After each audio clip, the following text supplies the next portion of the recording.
समाजवादी पार्टियों का राम सेवक यादव यहाँ के बड़े समाजवादी नेता रहे। पढ़े लिखों की जमीन मानी जाती है। यहाँ की 2 सीटें सिर्फ बीजेपी जीत सकी। और दलितों का एक जो मामला इस समय आरक्षण वाला है वो क्लिक कर रहा है, सॉल्व कर। नमस्कार, मैं आपके साथ विवेक राय। आप देख रहे हैं एबीपी लाइव।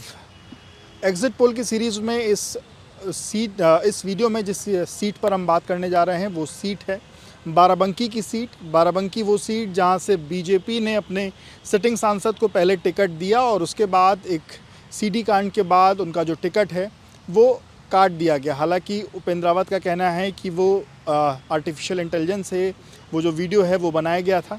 इसके बाद वहां से बीजेपी ने अपने जिला पंचायत अध्यक्ष राजरानी रावत को प्रत्याशी बनाया है। इंडिया गठबंधन ने तनुज पुनिया को प्रत्याशी बनाया, जिनके पिताजी पीएल पुनिया यहाँ से 2009 में सांसद रह चुके हैं। वहीं बहुजन समाज पार्टी ने शिव कुमार दोहरे को प्रत्याशी बनाया है। क्या समीकरण रहे, इन तमाम विषयों पर बातचीत करेंगे। 3 सीनियर जर्नलिस्ट हमारे साथ जुड़ रहे हैं। ज्ञानंद शुक्ला सर हैं, प्रमोद सर हैं और सुरेंद्र सर हैं। सर, सबसे पहले आपके पास आएंगे। बाराबंकी की सीट, पहले तो बीजेपी ने अपने सिटिंग सांसद को टिकट दिया, फिर काटा, जो सीडी कांड लीक एक तरीके से वो है। इन तमाम चीज़ों का क्या इम्पैक्ट बीजेपी पर आप पड़ता हुआ देख रहे हैं इस सीट पर? देखिए, बीजेपी ने पहले भी वैसे प्रयोग किया था। 2014 में यहाँ पर प्रियंका रावत चुनाव जीती थी बीजेपी से, और उसके बाद 2019 में प्रियंका रावत की जगह उनका टिकट काट दिया था, उपेंद्र रावत को चुनाव में उतारा था। हालांकि उपेंद्र रावत को लेकर पहले भी ये जब चर्चाएं हो रही थी उत्तर प्रदेश में कौन कौन सीटों से प्रत्याशी बदल सकते, उसमें उपेंद्र रावत का नाम भी आ रहा था, क्योंकि वो सारे वो नुमाइंदे थे, संसद में पहुंच तो गए थे लेकिन जनता से एक तरीके से कनेक्ट नहीं रहे थे। तो एक नाराज़गी का भाव तो जरूर था, तो बीजेपी बदलना भी चाह रही थी। लेकिन इसी बीच एक सीडी कांड जब आया, उनका नाम सामने आ गया, तो उपेंद्र रावत की तरफ से ही बयान दिया गया था कि वो जब तक इससे क्लीन चिट नहीं पाएंगे, जाँच हो रही है, और जांच के बाद जब वो क्लीन चिट पाएंगे तभी राजनीति में सक्रिय होंगे, उससे पहले वो चुनाव नहीं लड़ेंगे। तो उसके बाद से फिर बीजेपी ने अपना यहाँ पर टिकट बदला, और अब जो चुनावी मुकाबला है यहाँ पर बीजेपी कांग्रेस से पुनिया, तनुज पुनिया और शिव कुमार दोहरे बीएसपी से चुनावी मैदान में। सर, कांग्रेस पार्टी ने तनुज पुनिया को टिकट दिया। तनुज पुनिया इसके पहले भी 2 बार चुनाव लड़ चुके हैं, उनके फादर यहाँ सांसद रह चुके हैं। आप कैसे देख रहे हैं इस समीकरण में तनुज पुनिया के लिए जो समीकरण है? विवेक जी, वैसे ये बाराबंकी जनपद को अगर देखा जाए तो ये कांग्रेस और समाजवादी पार्टी का गढ़ रहा है, जातिगत आधार पर भी। और अगर पहले जाएं तो अगर ध्यान हो तो मोहसिना किदवई जी वो यहाँ से उसका प्रतिनिधित्व करती रही हैं बाराबंकी से, कांग्रेस की तरफ से। इससे पहले भी कांग्रेस के तमाम लीडर्स बड़े रहे हैं जो यहाँ को प्रतिनिधित्व किया है उन्होंने। उसके बाद निश्चित रूप से वो समाजवादी पार्टियों का राम सेवक यादव यहाँ के बड़े समाजवादी नेता रहे हैं, और वो समाजवादियों का गढ़ बन गया। 2 बार से तो बीजेपी यहाँ हुई, वरना अदरवाइज़ अगर आप देखें तो समाजवादी पार्टी या कांग्रेस से ही सांसद रहा है। तो अगर इन समीकरणों को जोड़ा जाए, जो गठबंधन है, तो वो वोट बैंक जोड़ा जाए तो निश्चित रूप से, और कांग्रेस से पुनिया, जो तनुज पुनिया जी हैं, जो इस समय गठबंधन के और कांग्रेस की तरफ से हैं, उनके पिताजी जो ब्यूरोक्रेट रहे हैं, उत्तर प्रदेश में प्रशासनिक अधिकारी रहे हैं, आईएएस रहे हैं, वो चुनाव जीत के गए थे, लेकिन उसके बाद वो हार गए, फिर उनका बेटा भी हारा। ये अगर देखें पिछले 10 वर्ष में जो बीजेपी का एक दौर आया, इसमें ये अपने को सर्वाइव नहीं कर पाए। लेकिन अब समीकरण मुझे लगता बदले हुए हैं। पुनिया अच्छी टक्कर दे रहे हैं, राजरानी रावत जो है वो वहाँ है। वहाँ देखा जाए तो दलित और ये समीकरण, वहाँ के जातिगत समीकरण बड़े मायने रखेंगे। तो पुनिया भी उसी समाज से आते हैं, और बाकी समाजवादी का देखा जाए, यादव भी वहाँ ठीक ठाक संख्या में है, मुस्लिम भी ठीक ठाक संख्या में है। अगर जातिगत समीकरणों के आधार पर आकलन किया जाए तो मुझे लगता है कि इस बार पुनिया तनुज जो है वो एक बेहतर लड़ाई में है। आप सर क्या देख रहे हैं बाराबंकी का माहौल? देखिए, बाराबंकी में अब लड़ाई तो हम आप बीजेपी एसपी में ही कांग्रेस में ही मानेंगे, क्योंकि जो तीसरा प्रत्याशी बीएसपी है, तो बीएसपी की टोटल यूपी में स्थिति है कि मायावती की वजह से कोई नहीं जीत रहा है।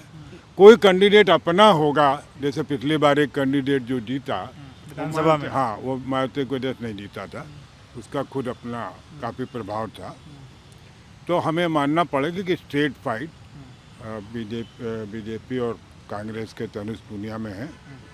अब तनुज पुनिया में जो भी उनकी बैकग्राउंड तो कोई पॉलिटिकल नहीं है, लेकिन बैकग्राउंड ये है कि वह उनके बाप पॉलिटिकल है और ब्यूरोक्रेट रहे हैं।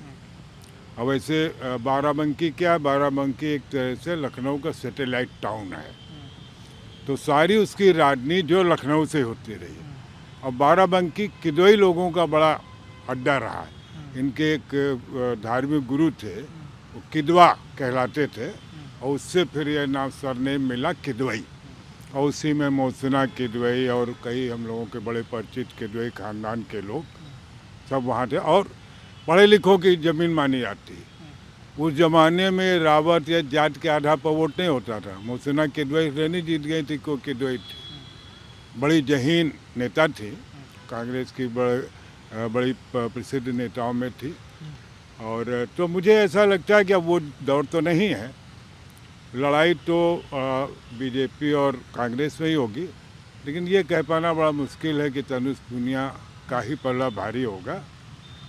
अब अगर मान लीजिए उस सीडी कांड जो उपेंद्र रावत का सीडी कांड है, अगर वो कहीं इनको क्लिक इफेक्ट करता, क्योंकि ये बात है ना, जैसे अब उज्ज्वल रवन्ना वो तो वहाँ है, लेकिन धुन उसकी यहाँ भी सुनाई पड़ती है, इफेक्ट तो होता है। वो कहीं ना कहीं बीजेपी के लिए नुकसान वो नुकसानदायक हो सकता है। तो ये फायदा उनको होगा। दूसरा, समाजवादी पार्टी साथ में, और बाराबंकी में समाजवादी पार्टियों का एक गढ़ है, बहुत अच्छे नेता रहे वहाँ से, MP MLA चुने भी जाते रहे, तो मुझे लगता है ये फायदा इनको हो सकता है। एक मिनट में मैं आऊँगा बस। क्या सर सीडी कांड का इम्पैक्ट बीजेपी को कोई ना कहीं नुकसान दे रहा है?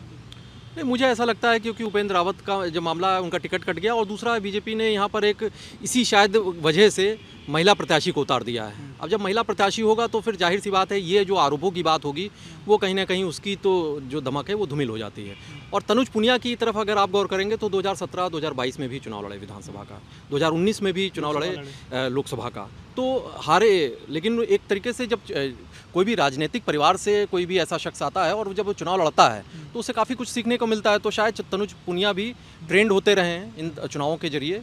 और जो बाराबंकी की सीट है वो भले ही इस तरीके से आप देखिए कि जो गढ़ रही है, लेकिन समाजवादियों की गढ़ रही है, लेकिन वोटों का अब जो समीकरण होगा, पहले जब होता था कांग्रेस का दौर था तो वो लोगों को कौन कितना कल्चर्ड है, कौन किस परिवार से है, उस आधार पर होता था। अभी तो पूरी तरीके से जाति के आधार पर हो रहा है, और जाति के आधार पर हो रहा है तो चूंकि यहाँ की अब पलड़ा अभी भी यहाँ पर समाजवादी पार्टी का इसलिए भी भारी है कि 2022 में बीजेपी ने भले ही बड़ा बहुमत हासिल किया, लेकिन यहाँ की 2 सीटें सिर्फ बीजेपी जीत सकी, 3 पर समाजवादी पार्टी आई, कुर्सी और हैदरगढ़, तो यहाँ पर बीजेपी पा सकी थी।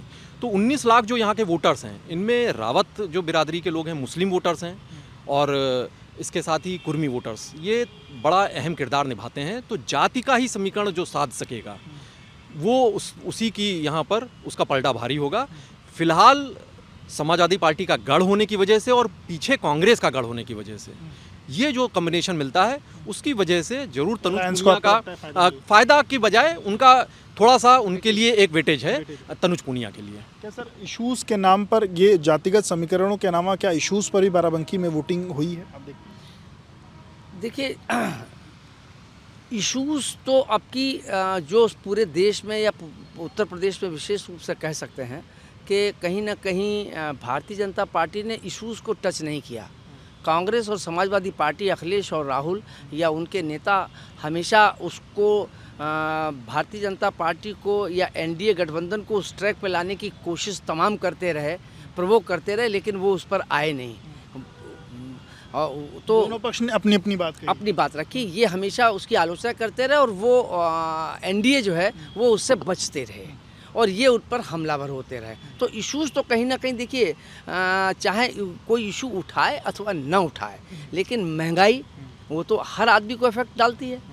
बेरोजगारी हर परिवार के में कहीं ना कहीं आपको उसका नुकसान फ़ायदा आपको देखना पड़ता है। आधार पर वोटिंग हुई, तो वो भी वोटिंग का एक आधार होता है, लेकिन वो कितना होगा। लेकिन यहाँ जो पूरी तरीके से कबीलों को, जो मैंने पहले कहा, ज्ञानेंद्र जी ने भी कहा, उन्होंने कहा कि यहाँ जो रावत हैं, मुस्लिम हैं, जो जातिगत कबीले हैं, ये कबीले अब राजनीति को तय करने लगे हैं। ये कबीले क्या होंगे, क्या रुख होगा इनका, ये देखने की बात होगी। और जहाँ तक मुझे लगता है कि सीडी कांड जो हुआ है वो कहीं बहुत ज़्यादा तो नहीं करेगा। ये ज्ञानेंद्र ने सही कहा कि इसीलिए महिला प्रत्याशी को लाके वहाँ खड़ा कर दिया गया, लेकिन वो कहीं ना कहीं इफेक्ट तो डालेगा। और उसका पुनिया अपने समाज में उसको कहीं ना कहीं प्रचारित कर रहे हैं, या वो बता रहे हैं कि ये प्रत्याशी का ये हाल है। तो उसका कितना होगा ये 4 जून को पता लगेगा। लेकिन वहाँ ये निश्चित है कि वहाँ भी बहुत काटेगी, और वही बहुत काटेगी नहीं, टक्कर। मैं समझता हूँ कि प्रदेश की कुछ सीटों को छोड़ दें, उसके बाद पूरा प्रदेश में आपकी कांटे की टक्कर। सर हमने ये देखा कि सबसे अधिक वोटिंग लगभग वहाँ 64% करीब में वोटिंग हुई। ये बाराबंकी में इतना बड़ा वोटिंग परसेंटेज बढ़ने के पीछे का कारण आप कुछ समझते हैं? अब ये तो देखिए, मुझे लगता है कि संभवतः सपा और कांग्रेस दोनों का कुछ ज़्यादा प्रभाव रहा और उन लोगों ने हैवी वोटिंग कराई। बीजेपी का तो मुझे ऐसा लगता है कि ऐसा कोई प्रत्यक्ष कारण नहीं दिखाई पड़ता जिससे लगे कि उनकी तरफ से अच्छी वोटिंग हुई होगी। लेकिन एक प्लस पॉइंट क्या है, पूर्णिया के पास, तनुज के पास को दलित हैं, और दलितों का एक जो मामला इस समय आरक्षण वाला है वो क्लिक कर रहा थ्रू आउट तो कंट्री। रिजर्व सीट सर दूसरी तरफ भी वैसे वो ठीक है, लेकिन वोटर तो है ना, वो दलित, वो रिजर्व सीट हो या ना हो, उसमें और ये उस एरिया में जब एज ए ब्यूरोक्रेट बहुत काम दलितों के बीच में करते रहे, जिसका इन्हें फ़ायदा मिल सकता है। तो मेरा मानना है कि ये पूर्णिया को अगर दलित वोट अच्छा मिल गया, वैसे तो रावत भी दलित ही हैं, और चूंकि पूर्णिया मुझे लगता है कि मायावती के वोट बैंक में सेंध लगा सकते हैं। तो आपके हिसाब से जीत कौन रहा है एग्जिट पोल के? नहीं, ये तो कहना बड़ा मुश्किल है, लेकिन फिर भी मुझे लग रहा है एच पे कौन है? एच पर पूर्णिया हो एच सकता पे है। कौन है? आपकी तरफ से एच पे कौन है सर? मुझे भी लगता है जो वहाँ के पुराने नए ताज़ा समीकरण देखे जाएं तो लड़ाई तो बराबर की है, लेकिन उसमें 50 और 51 का अगर फ़र्क रखा जाए तो 51 में तनुज पुनिया मुझे लगता है कि वो खड़े होंगे। आपकी तरफ सर कौन आपको लगता है? मुझे लगता है कि 50-50 का मामला है। अभी राजरानी रावत और तनुज पुनिया के बीच में मुकाबला है, और चूँकि एंटी इनकम्बेंसी और तमाम जो दूसरे जातिगत फैक्टर्स की बात की गई है, तमाम और फैक्टर्स की बात की गई, उसकी वजह से तनुज पुनिया, या कहना चाहिए गठबंधन का थोड़ा सा एज जरूर है, उनको बढ़त हासिल हुई, उनका थोड़ा मनोबल बढ़ा रहा है। लेकिन फिर भी इस सीट पर अभी, क्योंकि बीजेपी ने जिस तरीके से बदलाव किया इस सीट पर, उसके बाद से रावत कैंडिडेट होने की वजह से मुझे लग रहा है कि अभी एकदम 50-50 का मुकाबला है, जहाँ पर मैं ये नहीं कहा जा सकता कि अभी बढ़त किसको हासिल हो गई। बिल्कुल। तो देखिए, जो बाराबंकी की सीट है वहाँ से 2 पत्रकारों ने कहा कि तनुज पुनिया को एज है, एक पत्रकार ने कहा कि जो 50-50 की लड़ाई है कोई भी जीत सकता है। तो फिलहाल ये सीट तनुज पुनिया के पक्ष में 2 लोगों की तरफ से जाती हुई दिखाई दे रही है। विवेक राय, एबीपी लाइव के लिए।